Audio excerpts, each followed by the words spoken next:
বিপজ্জনক এক দৈত্য থেকে পালাতে গিয়ে ইউহুয়ান গিয়ে টকরালো একটা তরমুজে।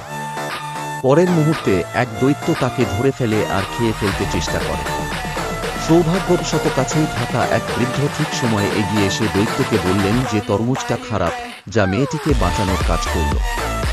বিপদ বুঝতে পেরে যে দৈত্যরা তাদের খেয়ে ফেলতে পারে, তারা দুজনে দ্রুত জিনিসপত্র গুছিয়ে দৈত্যদের ঘুমন্ত অবস্থায় পালানোর পথ নেয়। বৃদ্ধ লোকটি সাবধানে প্রতিটি দৈত্যের পাশ দিয়ে চুপচাপ হেঁটে যাচ্ছিলেন, কোনো শব্দ না করার জন্য খুব সতর্ক ছিলেন। তবে হঠাৎ এক দৈত্য তাঁর পা ধরে ফেলে।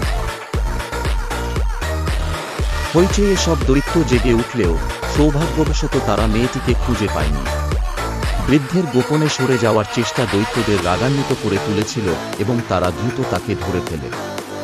দৈত্যরা পাহাড়ের পাশ দিয়ে এগিয়ে গেল, একজন বৃদ্ধকে ট্রাকের পেছনে ঠেলে দিয়ে, এবং আরেক দৈত্য দুটি গাড়ির ওপর দাঁড়িয়ে পাহাড়ের পাশ দিয়ে নেমে গেল।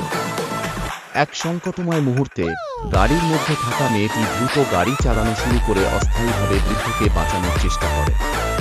তবে এই কর্মকাণ্ড দৈত্যকে খুবই রাগান্বিত করে তোলে এবং সে বৃদ্ধকে প্রচণ্ডভাবে ঘুষি মারে।